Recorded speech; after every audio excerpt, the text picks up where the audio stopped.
अस्सलाम वालेकुम, I hope that you are doing well. I am finally doing better.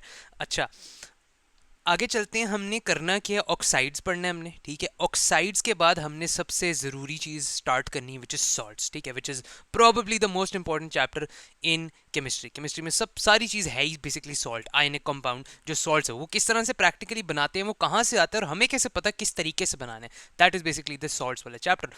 उससे पहले ऑक्साइड्स का चैप्टर हमारा थोड़ा सा रह गया, तो उसको खत्म करते हैं। एसिडिक ऑक्साइड क्या होता है, मैं आपको बताया था कि एसिडिक ऑक्साइड वो वाला ऑक्साइड है। ऑक्साइड बेसिकली होता क्या है कि वो ऑक्सीजन के साथ बॉन्डेड है। एसिडिक ऑक्साइड वो वाला ऑक्साइड है जिसको अगर आप पानी में डालें तो वो एक एसिड बन जाता है। और एक एसिडिक ऑक्साइड बिल्कुल एक एसिड की तरह काम करता है। किस शक्ल में? अगर आप एक एसिडिक ऑक्साइड को अल्कली के साथ रिएक्ट करो तो जिस तरह एसिड और बेस मिलके सॉल्ट एंड वाटर देते हैं, एसिडिक ऑक्साइड और अल्कली भी सॉल्ट एंड वाटर देते हैं। सही है, तो कीप दैट इन माइंड। इसमें एक एग्जांपल मैंने आपको ये बताई थी, सल्फर डाइऑक्साइड है, ये एक एसिडिक ऑक्साइड है। मुझे कैसे पता ये एसिडिक ऑक्साइड है? पहली बात, सबसे पहले कि ये जो नॉन मेटल ऑक्साइड होता है, जैसे सल्फर है, सल्फर के साथ अगर ऑक्सीजन मिला हुआ है, इसका मतलब है कि ये एक एसिडिक ऑक्साइड है। क्यों? क्योंकि सल्फर एक नॉन मेटल है जो कि एक ऑक्साइड के साथ मिला हुआ है, ठीक है। तो सल्फर डाइऑक्साइड जो एक नॉन मेटल ऑक्साइड है, जो कि एसिडिक ऑक्साइड है, इसको अल्कली के साथ रिएक्ट करूंगा तो सॉल्ट एंड वाटर देगा। ये एक एग्जांपल मैंने आपको दिखा दी। और अगर फॉर एग्जांपल सल्फर ट्राइऑक्साइड, ये भी एक एसिडिक ऑक्साइड है क्योंकि एक नॉन मेटल के साथ बॉन्डेड है। तो अगर आप इसको पानी में डालेंगे तो आपको एसिड मिल जाएगा। सही, क्योंकि एसिडिक ऑक्साइड को अगर आप पानी में डालते हो you get an acid which is H2SO4। ठीक है, इसकी यहाँ पे और हमने 2-3 एग्जांपल किए हुए, डू चेक इट आउट। अच्छा, बेसिक ऑक्साइड क्या होता है? बेसिक ऑक्साइड उल्टा होता है, ये बिल्कुल काम करता है एक बेस की तरह, ठीक है। इनफैक्ट अगर आप इसको डिसॉल्व कर दो पानी में तो आपको बेसिकली क्या मिलेगा? You will get a base, ठीक है। और you could get an alkali, एक ही चीज है, ठीक है। So if you dissolve it into water तो आपको एक अल्कली दे देगा, यहाँ पर एक बेस दे देगा। अच्छा, and they come from metals, मतलब मेटल और ऑक्सीजन को अगर आप जोड़ दो तो वो एक बेसिक ऑक्साइड आपको मिल जाता है। मतलब बेसिक ऑक्साइड को अगर आप एसिड के साथ रिएक्ट करो तो बिल्कुल एक अल्कली की तरह रिएक्ट करेगा, सॉल्ट एंड वाटर आपको दे देगा। सही है, basic oxide plus acid is going to give salt and water. जैसे अगर आप बेस लेते तब भी यही मिलता, बेसिक ऑक्साइड लेते तब भी यही मिलता। और अगर आप एक बेसिक ऑक्साइड को पानी में रिएक्ट कर दो या पानी में डिसॉल्व कर दो, you will get a base, ठीक है। फॉर एग्जाम्पल मैं एक रिएक्शन कर लेता हूं, जैसे कि फॉर एग्जाम्पल MgO, ठीक है। MgO को अगर मैं पानी में डालूंगा, I am going to get a base और एन अल्कली। फॉर एग्जाम्पल ये मैग्नीशियम हाइड्रोक्साइड मुझे मिल गया, MgOH2, this is an alkali. If I dissolve them in water, it's going to give me a, क्या कहते हैं, it's going to give me an alkali और a base. मतलब उसको पानी में डाल दो तो वो बिल्कुल आपको एक अल्कली या बेस बना के दे देते हैं, जैसे कि ये एग्जांपल है। अच्छा, और सबसे ज़रूरी चीज़, अगर आप एक बेसिक ऑक्साइड को रिएक्ट कर दो एसिड के साथ, आपको सॉल्ट एंड वाटर मिल जाएगा। फॉर एग्जांपल ये क्या है, MgO एक बेसिक ऑक्साइड है। मुझे कैसे पता? क्योंकि मैग्नीशियम एक मेटल है, मेटल के साथ जब भी ऑक्सीजन बॉन्डेड होता है, ये कौन सा ऑक्साइड होता है? ये बेसिक ऑक्साइड होता है। सही है, MgO plus for example HCl। मैं सॉल्ट एंड वाटर बना दूंगा, पानी को हम साइड पे कर देते हैं, H2O। सॉल्ट कौन सा बनेगा? Let's check. एक Mg कैटायन है, ठीक है, और एक Cl एनायन है। ओ और H को तो हमने साइड पे पानी में निकाल दिया, तो पीछे क्या रहेगा? MgCl, ठीक है। लेकिन ये MgCl2 होगा, क्यों? क्योंकि Mg ग्रुप 2 में +2 का चार्ज होता है, Cl -1 का चार्ज होता है इसके ऊपर, तो मैं 2 क्लोरीन उठा के ले आता हूँ ताकि दोनों बराबर हो जाए। सही, तो ये सॉल्ट एंड वाटर बन गया। और सिमिलरली लेट्स से कि मैं Mg के साथ HCl डालता, ये अभी ऑक्साइड नहीं है, सिर्फ प्योर मेटल है, तब क्या देगा? तब आपको देगा MgCl2 प्लस H2 गैस। क्यों? क्योंकि ये क्या है? ये एक मेटल है और एसिड है। मेटल और एसिड को जब भी रिएक्ट करते हैं तो क्या मिलता है? Salt and hydrogen gas, not water. सही है, क्योंकि एसिड प्लस मेटल आपको वही देता है, लेकिन एसिड प्लस बेस आपको हमेशा सॉल्ट एंड वाटर देता है। अच्छा, तीसरी एग्जांपल पे आ जाए। तीसरे किस्म का ऑक्साइड वो है एम्फोटेरिक ऑक्साइड। एम्फोटेरिक ऑक्साइड अब किसको कहते हैं? आपने यहाँ पे देखा कि एक बेसिक ऑक्साइड होता है, ठीक है। एग्जांपल जैसे ये एक मैग्नीशियम ऑक्साइड है, कॉपर ऑक्साइड है, सोडियम ऑक्साइड है, कैल्शियम ऑक्साइड है। ये सारे मेटल्स हैं जो ऑक्सीजन के साथ बॉन्डेड है। All of these are basic oxides, मतलब इनको अगर मैं एक एसिड के साथ रिएक्ट करूंगा तो सॉल्ट एंड वाटर ही देगा, ठीक है। लेकिन एक तीसरे किस्म का ऑक्साइड है जिसको हम कहते हैं amphoteric oxide. This is going to act as both base और एसिड। मतलब ये दोनों की तरह काम करता है, ये 2 in 1 है, this is 2 in 1, buy one get one free. For example, अच्छा ये buy one get one free हर किसी के साथ नहीं होता, ये कुछ यूनिक कंपाउंड्स हैं जिनके साथ होता है, उसकी याद रखने के लिए मैंने आपको ये बता दिया, पिज्जा। ठीक है, ये जो पिज्जा है इसमें पी बेसिकली क्या है, PbO, ये है लेड ऑक्साइड, लिख लेना लाजमी, याद करने वाले। जी, this is zinc oxide. A, this is aluminium oxide, Al2O3। ये पिज्जा याद रखना क्योंकि ये अक्सर एमसीक्यूज में आ जाता है कि आपको पता हो कि ये एम्फोटेरिक हैं। अगर सो बेसिकली ये एक एसिड के साथ भी रिएक्ट करेगा और बेस के साथ भी रिएक्ट करेगा। फॉर एग्जाम्पल, आप PbO को एसिड के साथ रिएक्ट करो या बेस के साथ रिएक्ट करो, ये हर केस में आपको सॉल्ट एंड वाटर दे देगा। ठीक है, लेकिन यहां पे तो बेसिक ऑक्साइड सिर्फ एसिड के साथ ही देगा ना, मतलब ऐसे नहीं हो सकता बेसिक ऑक्साइड के साथ कि मैं बेसिक ऑक्साइड के साथ बेस को रिएक्ट कर दूं तो सॉल्ट एंड वाटर दे दे, वो तो नहीं काम करेगा। लेकिन मैं इस एम्फोटेरिक ऑक्साइड को या तो एसिड के साथ रिएक्ट करूं तब भी सॉल्ट एंड वाटर देगा, बेस के साथ रिएक्ट करूं तब भी सॉल्ट एंड वाटर काम करेगा। तो ये 2 in 1 है, ये एसिड के तौर पे भी काम करता है, बेस के तौर पे भी काम करता है। सही है। For example zinc oxide, zinc oxide को अगर मैं बेस के साथ रिएक्ट कर दूं तब भी सॉल्ट एंड वाटर देगा, लेकिन अगर इसको मैं लेट्स से एसिड के साथ रिएक्ट कर दूं तब भी वही देगा। सही है। सो ये एक यूनिक किस्म का ऑक्साइड होता है जो कि दोनों किस्म का आपको रिएक्शन दे देते हैं। ऑल्दो बेसिक ऑक्साइड सिर्फ एसिड के साथ रिएक्ट करके सॉल्ट एंड वाटर देते हैं, एसिडिक ऑक्साइड सिर्फ बेस के साथ रिएक्ट करके आपको सॉल्ट एंड वाटर देते हैं। ओके, चौथी ऑक्साइड पर इनको कहते हैं न्यूट्रल ऑक्साइड। ये ना तो वहां का है ना तो इधर का है, this is doesn't act as an acid और बेस, ये दोनों में कोई किस्म का रिएक्शन नहीं देता। इसमें तीन जो कॉमन एग्जांपल्स हैं वो आपके पास है, carbon monoxide CO, second nitrogen oxide, water is another example. ठीक है, तो ये तीन जो एग्जांपल्स हैं ये न्यूट्रल ऑक्साइड की एग्जांपल्स हैं। इसमें एक और भी थी, इसमें एक और थी आपके पास, कौन सी थी, हाँ ये तीन कॉमन, हाँ ये बेसिकली ये आपके पास तीनों examples most common neutral oxides हैं कि यहाँ ना तो ये एसिड के साथ रिएक्ट करके वो देती है, ना तो बेस के साथ रिएक्ट करके ना आपको सॉल्ट देती हैं। सो मैं लिख देता हूँ नॉर रिएक्ट्स, यहाँ पे लिख देते हैं डजंट रिएक्ट विद एसिड और base to give salt plus water. ठीक है, ये कुछ भी नहीं करते, ये इस तरह के ऑक्साइड है क्योंकि है तो एसेंशियली ऑक्सीजन के साथ बॉन्डेड, राइट। इस तरह के ऑक्साइड है ना तो ये एसिडिक प्रॉपर्टीज देते हैं ना तो ये बेसिक प्रॉपर्टीज देते हैं। So keep that in mind. ठीक है, ओके, ये आपका एसिड्स एंड बेसिस का सारा चैप्टर खत्म हो गया। अगली चीज जो हमने पढ़नी है वो है सॉल्ट्स। ठीक है, ये जो सॉल्ट्स है ये आप समझे कि this is the most important chapter in chemistry, the most important, क्योंकि अगर आपको सॉल्ट वाला चैप्टर समझ आ गया अच्छे से, इसका मतलब ये है कि उससे पहले आपने जितना पढ़ा आपको आता है। क्योंकि अगर आपको सॉल्ट्स आते हैं इसका मतलब ये है कि आपको एटॉमिक स्ट्रक्चर भी आता है, आपको आयनिक बॉन्डिंग भी आती है, आपको कोवलेंट बॉन्डिंग भी आती है, आपको वो स्ट्रक्चर भी आते हैं, आपको क्या कहते हैं इलेक्ट्रोलिसिस भी आता है, आपको वो भी आता है क्या कहते हैं, आपको रीडॉक्स भी आता है। उसके अलावा और कौन से चैप्टर जिसमें, हाँ आपको इसमें थोड़ा सा एनर्जेटिक्स भी चाहिए होता है।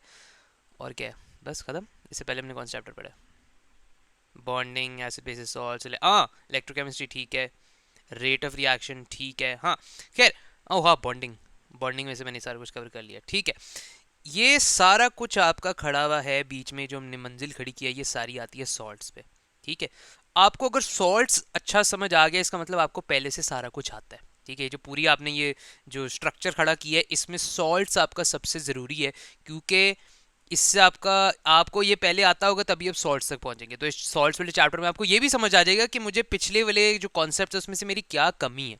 ठीक है, तो सॉल्ट्स अगर आप समझ आ जाए, बहुत ज़रूरी चैप्टर है, बहुत गौर से सुनना है, इसमें एक एक चीज़ जो मैं बता रहा हूँ वो इंपॉर्टेंट है। इसमें कोई भी ऐसी चीज़ नहीं है जो कि फालतू है या नहीं याद करने वाली, जो याद नहीं करने वाली होगी मैं बता दूंगा कि ये याद नहीं करनी, लेकिन उसके अलावा everything you have to remember, ठीक है। इसमें थोड़ा सा आपको मेमोराइजेशन भी करना पड़ेगा, लेकिन अगर इसको समझ के करोगे फिर नहीं ज़रूरत पड़ेगी। बस 3 से 4 बेसिक चीज़ें अगर वो दिमाग में रख लो तो बाकी अब सारा कुछ खुद कर लोगे, ठीक है। अच्छा, कुछ इंपॉर्टेंट रिएक्शंस की समरी कर लेते हैं, हमने कौन कौन से रिएक्शंस पढ़े हैं, ताकि वो आगे हम जब रिएक्शंस करें तो आपके दिमाग में रहे। नंबर 1, एसिड प्लस मेटल क्या देता है? Acid plus metal. एक काम करो, इसको मैं ज़रा लिख देता हूँ और आप ज़रा दिमाग में इसको सोचना कि इनके रिएक्शंस क्या हैं।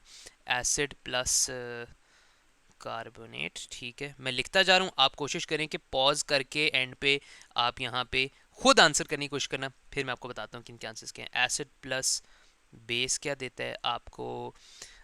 अल्कली प्लस अमोनियम सॉल्ट क्या देता है आपको?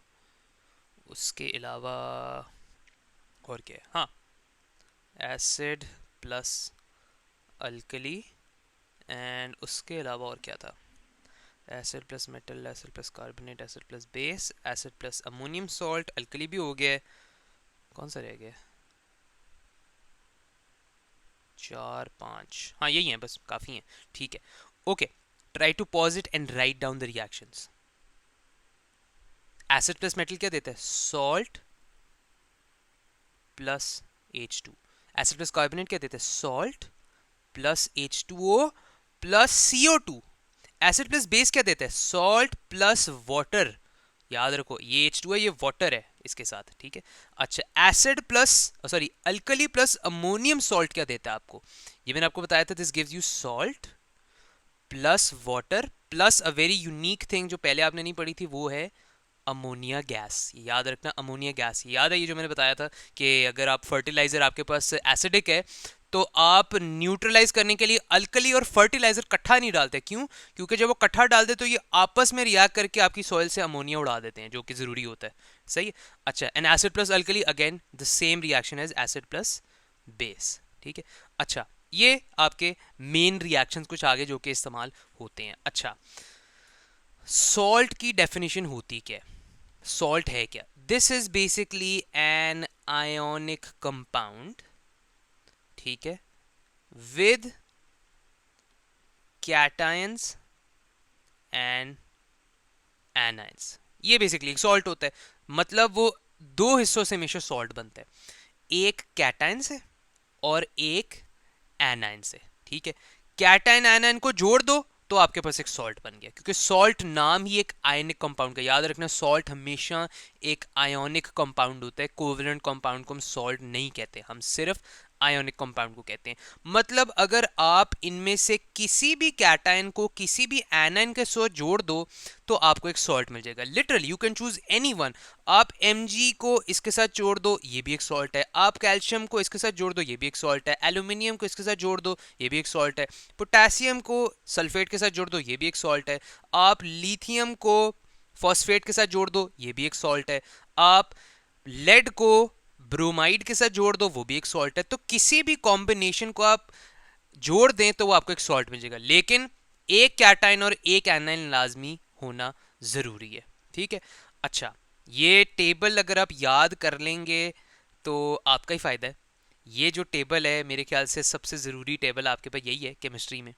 और भी 2 3 हैं, लेकिन अगर आपको ये आते होंगे तभी आपको पता होगा कि मैंने कौन सा वाला सॉल्ट कब बनाना है। फॉर एग्जाम्पल लेड, या चलो मैग्नीशियम Cl, ठीक है। आपको पता होगा कि मैग्नीशियम के ऊपर +2 चार्ज है और Cl के ऊपर -1 चार्ज है, तभी आप इन दोनों को सॉल्ट बना पाओगे। क्यों? क्योंकि MgCl2 इसका फॉर्मूला है। अगर आपको यही नहीं पता होगा कि Mg के ऊपर +2 का चार्ज है और Cl के ऊपर -1 का चार्ज है, तो ये 2 कहां से आप उठा के लेके आओगे? 2 इसलिए डाला ना क्योंकि मैग्नीशियम 2 इलेक्ट्रॉन्स देना चाहता है और क्लोरीन सिर्फ 1 इलेक्ट्रॉन लेना चाहता है। तो आपने क्या किया? आप 2 क्लोरीन उठा के ले आए ताकि दोनों खुश हो जाएं। सही है। सो इस वजह से ये टेबल आपको लाजमी याद होना चाहिए। बिल्कुल बॉन्डिंग से मैं तकरीबन कोई 150 दफा बता चुका हूँ कि ये टेबल याद कर लो, और ये टेबल याद कर लो, क्योंकि जब फिर एग्जाम में आपको नहीं याद आएगा आप याद करेंगे कि यार मैं टेबल याद कर ही लेता। अच्छा, अब एक और आपके सर पे मैं टेबल फेंकने लगा हूँ जो कि वो भी ज़रूरी है। सॉल्युबल सॉल्ट्स और इनसॉल्युबल सॉल्ट्स, ये आपका वेरी वेरी वेरी इस चैप्टर में भाई सब कुछ इंपॉर्टेंट है, ठीक है। Very very important. क्यों? क्योंकि इससे आपने सोचना है, आपने इस टेबल के हिसाब से सोचना है कि मैंने किस तरीके से सॉल्ट बनाना है। अगर आपको ये टेबल याद होगा तभी आप वो सॉल्ट के प्रिपरेशन कर सकते हो, ठीक है। जब हम सॉल्ट प्रिपेयर करेंगे तो आपको पता लग जाएगा कि हाँ मुझे पता होगा कि वो कौन सा वाला सॉल्ट सॉल्युबल है, उस हिसाब से मैं मेथड चूज करूंगा। कि सॉल्ट बनाने के 2 से 3 तरीके हैं, वो 2 से 3 तरीके आप कैसे चूज करोगे, मैं कैसे डिसाइड करता हूँ कि कौन सा सॉल्ट बनाऊंगा। मैं डिसाइड करता हूँ कि कौन सा सॉल्युबल है और कौन सा नहीं है, इस हिसाब से मैं डिसाइड करता हूँ मेथड, ठीक है। वो जो मेथड्स पढ़ेंगे और क्लियर हो जाएगा। अच्छा, सॉल्युबल सॉल्ट्स कौन कौन से हैं, लिख लें ज़रा। ये यहाँ पे मैंने लिखा हुआ है, मैं आपको एक दफ़ा दोबारा लिखवा देता हूँ। सॉल्युबल सॉल्ट्स जो सोडियम सॉल्ट्स हैं, सोडियम के सारे सॉल्ट सॉल्युबल है। Sodium chloride, sulphate, sodium carbonate, sodium chloride, सारे सोडियम के सॉल्ट्स वो सॉल्युबल है। पोटेशियम के सारे सॉल्ट सॉल्युबल हैं। अमोनियम के सारे सॉल्ट सॉल्युबल हैं। Nitrates, very important, all nitrate salts are soluble. NO3 minus salts are soluble. For example, Mg NO3 twice. क्यों 2, क्यों? क्योंकि Mg के ऊपर +2 है और NO3 के ऊपर -1 है, तो मैं 2 नाइट्रेट उठा के लाया, सही। अच्छा, all the nitrate salts are soluble, कोई भी उठा लो। अच्छा, all, अच्छा एक और आपके पास बहुत soluble है, all सल्फेट्स SO4 माइनस जिसके साथ लगाओ, फॉर एग्जाम्पल कैल्शियम सल्फेट, ठीक है। All of these are soluble but there are some exception, जैसे कि कैल्शियम सल्फेट, यहाँ पे मैं इसको हम इधर ले आते हैं। ओके, जो सल्फेट्स हैं वो कौन कौन से सॉल्युबल नहीं है, ये इधर लिख लेना। बेरियम सल्फेट इनसॉल्युबल है, ठीक है। और आपके पास कैल्शियम सल्फेट इनसॉल्युबल है। आपके पास लेड सल्फेट इनसॉल्युबल है, ठीक है। तो ये सल्फेट्स इनसॉल्युबल हैं, ये लाजमी याद रख लेना कि आप इनको सॉल्युबल नहीं कह सकते। बाकी सारे सॉल्युबल हैं। आप ले लो क्या कहते हैं, आप मैग्नीशियम सल्फेट ले लो, ये सॉल्युबल है। सोडियम सल्फेट ले लो, ये सॉल्युबल है। आप क्या कहते हैं, पोटेशियम सल्फेट ले लो, ये भी सॉल्युबल है। सारे सॉल्युबल हैं except barium sulphate, calcium sulphate and lead sulphate. Okay, ये लाजमी, ये टेबल बहुत अच्छी तरीके से याद होना चाहिए, क्योंकि ये टेबल सारी आपकी चैप्टर्स में इस्तेमाल होता है। इनफैक्ट अगर आपको ये टेबल आ जाए ना, तो जो आपने पहले पढ़े हुए ना वो भी आपके लिए आसान हो जाएंगे, सही है। अच्छा, आगे carbonates, all carbonates are insoluble, all carbonates are insoluble, इसलिए मैंने इनसॉल्युबल सॉल्ट्स के नीचे लिखे। सारे कार्बोनेट्स इनसॉल्युबल हैं एक्सेप्ट यहाँ पे एक एरो निकाल देते हैं, एक्सेप्ट, इस वजह से लिख रहा हूं एक्सेप्ट, और यहां पे भी एक्सेप्ट, ठीक है। अच्छा, all carbonates are insoluble except sodium carbonate, ठीक है, potassium carbonate and ammonium carbonate, ठीक है।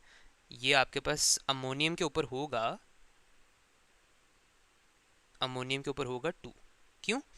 क्योंकि अमोनियम के ऊपर +1 का चार्ज होता है, कार्बोनेट के ऊपर -2 का चार्ज होता है। अमोनियम सिर्फ 1 इलेक्ट्रॉन देना चाहता है, कार्बोनेट सिर्फ 2 इलेक्ट्रॉन लेना चाहता है। तो आप 2 अमोनियम ले आए ताकि आप दोनों, जो एक कार्बोनेट है, दोनों को खुश कर सको, और अमोनियम भी खुश, उसने भी एक ही दे दिया, एक एक अमोनियम है, सही है। अच्छा, तो ये सारे आपके पास इनसॉल्युबल हैं, क्योंकि ये तो मैंने यहाँ पे आपको पहले भी बताया था।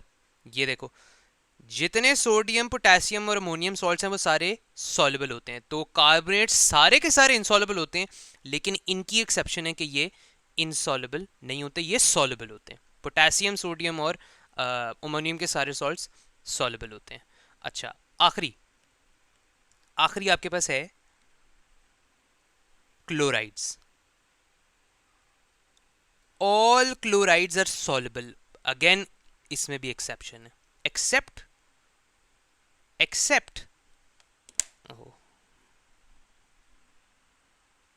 क्या था भाई, क्लोराइड्स कौन कौन से हैं? हाँ, yes, all the chlorides are soluble but there are some exceptions, one being lead chloride PbCl2, ये lead chloride है। अच्छा, the other one being, I believe 2 ही थे, कौन कौन से हैं, हाँ, lead chloride and silver chloride AgCl, ठीक है।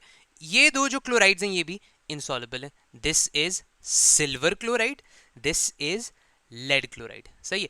तो तो ये वाली आपकी 3 एग्जांपल्स हैं। यही चीज़ मैंने आपको यहाँ पे भी लिखवा दी है, यहाँ चीज़ आपको वही दोबारा लिखा दी है। ये टेबल भाई लाजमी याद कर लेना, क्योंकि ये टेबल बहुत बहुत बहुत बहुत ज़रूरी है, probably one of the most important tables in chemistry, ठीक है। अच्छा, इनसॉल्युबल सॉल्ट्स आपको पता लग गया कौन कौन से हैं, आपको पता लग गया कि सॉल्युबल कौन से हैं।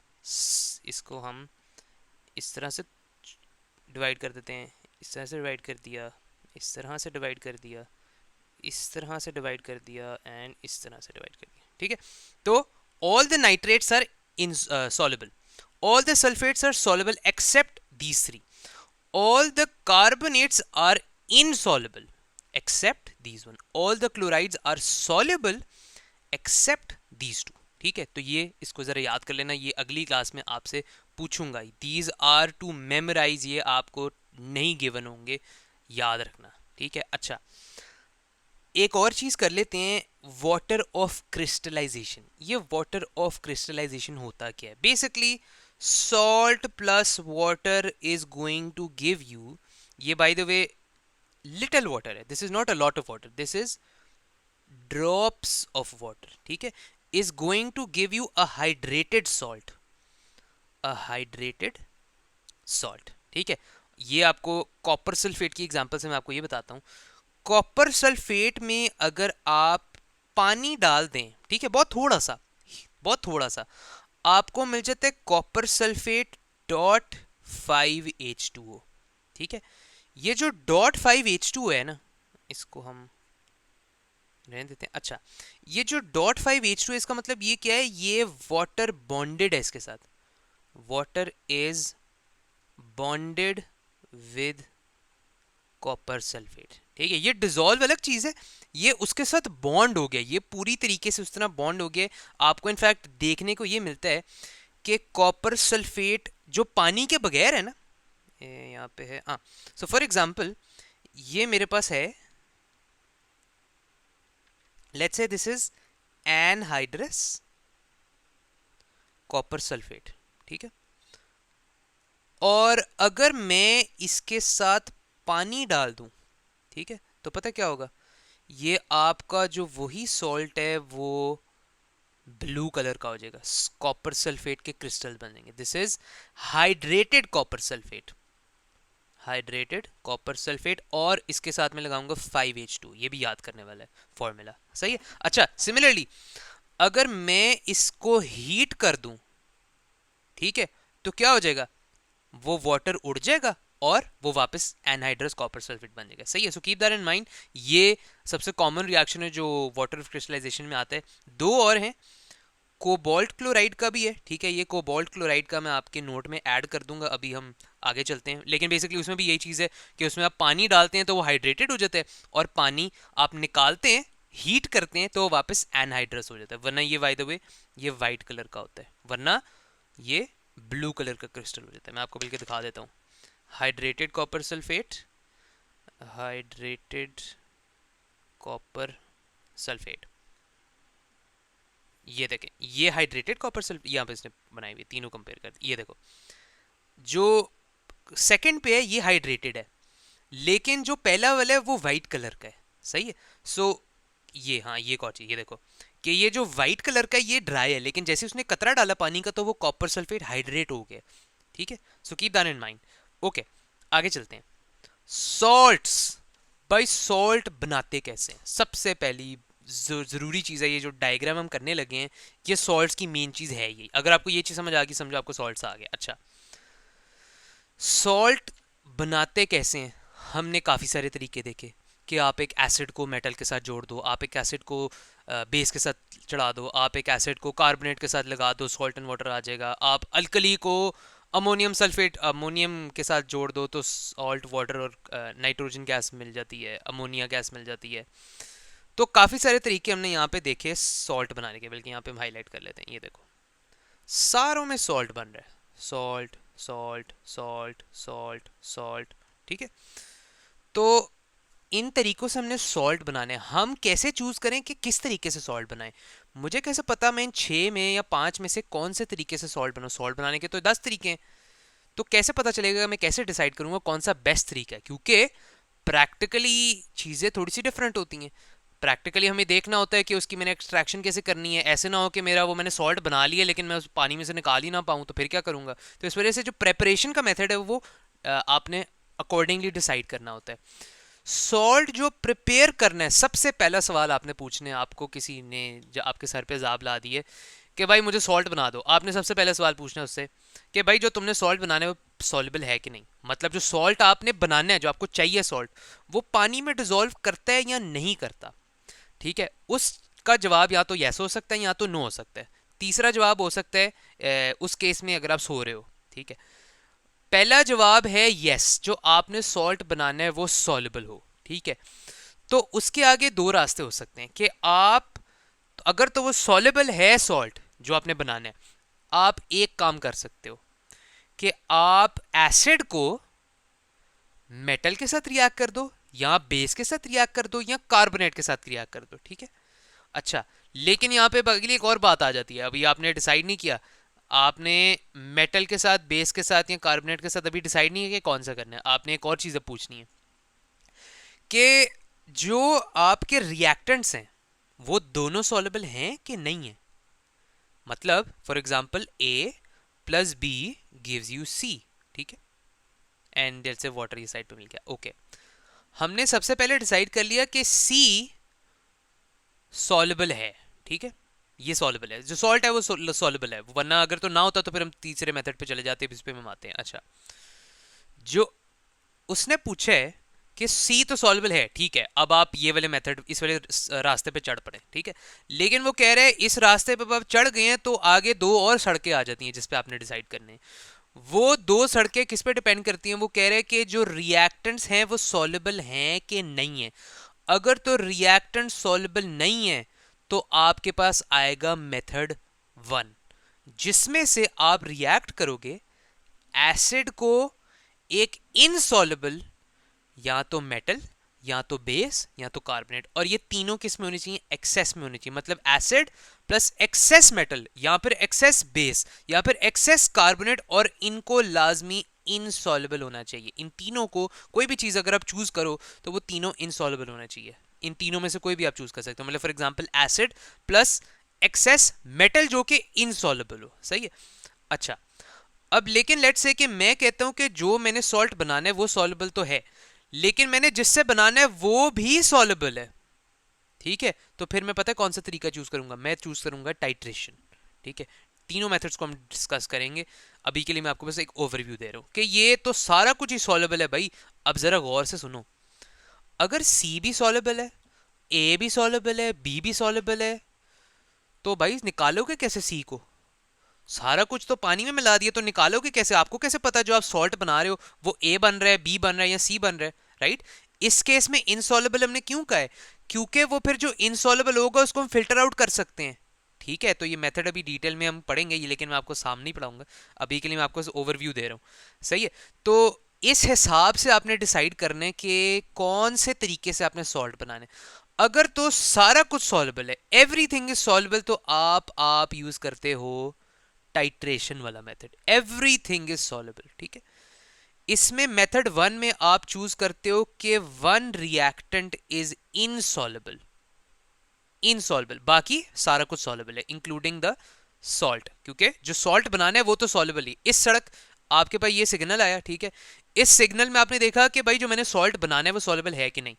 अगर तो आपका जवाब यस है तो आप इस सड़क पर चल पड़ोगे। अगर तो आपका जवाब नो है कि जो आपने सॉल्ट बनाना है वो इनसॉल्युबल है, तो आप इस सड़क पे चढ़ पड़ेंगे, वो तो प्रेसिपिटेशन है। ठीक है, प्रेसिपिटेशन बहुत सिंपल सा है, वो हम एंड पे कर लेंगे। ठीक है, वो बेसिकली आप सॉल्ट्स को स्वॉप कर देते हो, वो आपको मिल जाता है, वो बहुत सिंपल सा मेथड है। ठीक है, लेकिन जो सबसे जो इंटरेस्टिंग वाला मेथड है वो है मेथड 1 और मेथड 2। मेथड 3 बहुत सिंपल सा है, वो कम ही करते हैं, लेकिन मेथड 1 और मेथड 2 के सवाल भी सबसे ज़्यादा आते हैं, और सबसे जो कहते हैं चैलेंजिंग है ये भी यही है, क्योंकि इसमें थोड़ी सी चीज़ें ज़्यादा आपको नोटिस करनी पड़ती हैं, प्रैक्टिकली आपको थोड़ा देखना पड़ता है। इस वजह से मेथड 1 और मेथड 2 मेनली यूज़ होते हैं। सही है, तो अगली क्लास में भैया आपने क्या करके आना है, अगली क्लास में आपने रिवाइज करके आना है सारा एसिड्स, बेस और सॉल्ट्स। मतलब एसिड्स, एक second, acids plus base plus salt जो अभी तक मैंने पढ़ा है, और tables, table of cation anion, ठीक है, and and solubility of salts, ठीक है, कितने कौन से सॉल्युबल है कौन से इनसॉल्युबल हैं, सारे आपको याद होने चाहिए। ये चीज़ें मैं आपसे अगली क्लास में पूछूंगा, ठीक है। ये आपका भाई होमवर्क है, हमारी क्लास पता नहीं कब होती है, खैर एक दो दिन तो मेरे पास हैं, आपके पास हैं। एक दो दिन में भाई आपने ये सारा कुछ यहाँ पे करके आना है। ये चीज़ हम अगली क्लास में मेथड 1 पढ़ेंगे और कोशिश करेंगे मेथड 2 भी पढ़ लें। अरे खराब हो गया भाई। अच्छा, मेथड 1 एंड मेथड 2 इसको सुकून से पढ़ लो, इसको देख लो कि ये जो वेब डायग्राम है ये क्या है, ठीक है। इसमें कोई सवाल हो तो आपने पूछने, अगर तो सवाल नहीं होंगे तो फिर मैं आपसे पूछूंगा क्योंकि आपको सारा कुछ आता है, ठीक है। इसको मैंने अपडेट कर दिए and I will see you in the next class, ठीक है। ओके, अल्लाह हाफ़िज़, ख्याल रखें।